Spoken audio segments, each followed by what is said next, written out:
जहाँ से बाकी था वो आगे का पैराग्राफ मैं पढ़ूंगी। मेरे और भाई साहब के बीच में अब केवल एक दर्जे का और अंतर रह गया। मेरे मन में एक कुटिल भावना उदय हुई कि कहीं भाई साहब एक और साल फेल हो जाए तो मैं उनके बराबर हो जाऊं, फिर वह किस आधार पर मेरी फजीयत कर सकेंगे। लेकिन मैंने इस विचार को अपने मन से बलपूर्वक निकाल डाला। आखिर वह मुझे मेरे हित के विचार से ही डांटते हैं। मुझे इस वक्त अप्रिय लगता है अवश्य, मगर यह शायद उनके उपदेशों का असर ही है कि मैं दनादन पास हो जाता हूँ इतने अच्छे नंबरों से। इस पैराग्राफ को मैं समझाती हूँ। लेखक और भाई साहब के बीच अब केवल एक ही कक्षा का अंतर रह गया।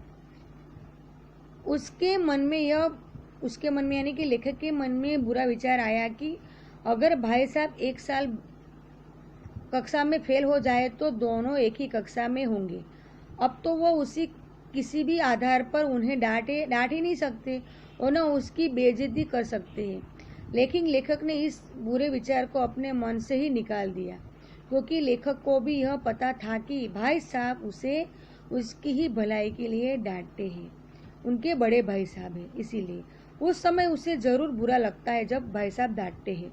लेकिन वह जानता है कि यह उनके ही उपदेशों का और डांट का ही नतीजा है कि वह फटाफट पास भी हो जाते हैं और इतने अच्छे नंबर भी उनके आते हैं। आगे का पैराग्राफ पढ़ती हूँ। अब भाई साहब बहुत कुछ नरम पड़ गए थे। कई बार मुझे डांटने का अवसर पाकर भी उन्हें धीरज से काम लिया। शायद वे खुद समझने लगे थे कि मुझे डांटने का अधिकार उन्हें नहीं रहा, यह रहा भी हो तो बहुत कम। मेरी स्वच्छंदता भी बढ़ी। मैं उनकी सहिष्णुता का अनुचित लाभ उठाने लगा।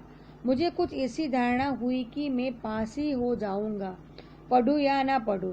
मेरी तकदीर बलवान है, इसीलिए भाई साहब से डरे से जो थोड़ा बहुत पढ़ लिया करता था वह भी बंद हुआ।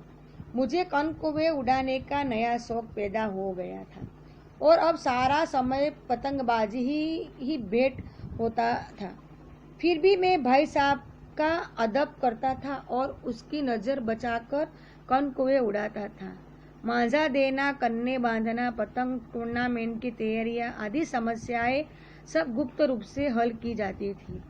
मैं भाई साहब को यह संदेह नहीं होने देता चाहता था कि उनका सम्मान और लिहाज मेरी नज़रों में कम हो गया।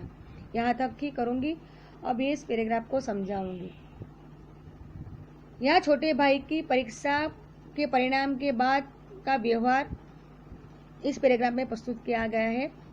अब लेखक बड़े भाई साहब से डरना बंद हो गए हैं और अब बड़े भाई साहब का स्वभाव भी कुछ नरम हो गया है। कई बार लेखक को डांटने का अवसर होने पर भी लेखक को वो नहीं डांटते थे।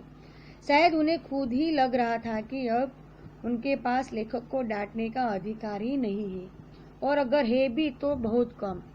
अब लेखक की स्वतंत्रता और भी बड़ी हो गई थी। वह भाई साहब की सहनशीलता का गलत उपयोग कर रहे थे। कौन? लेखक। उसके अंदर एक ऐसी धारणा जन्म ले ली थी कि चाहे वो पढ़े या ना पढ़े फिर भी पास हो जाएंगे।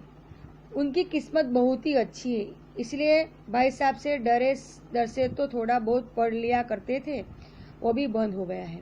अब लेखक को नया शौक लग गया है, वो भी पतंगबाजी का उड़ाना, और अब उसका सारा समय पतंगबाजी में ही गुजरता था। फिर भी वह भाई साहब की इज्जत करता था और उनकी नज़रों से छिपकर ही पतंग उड़ाता था।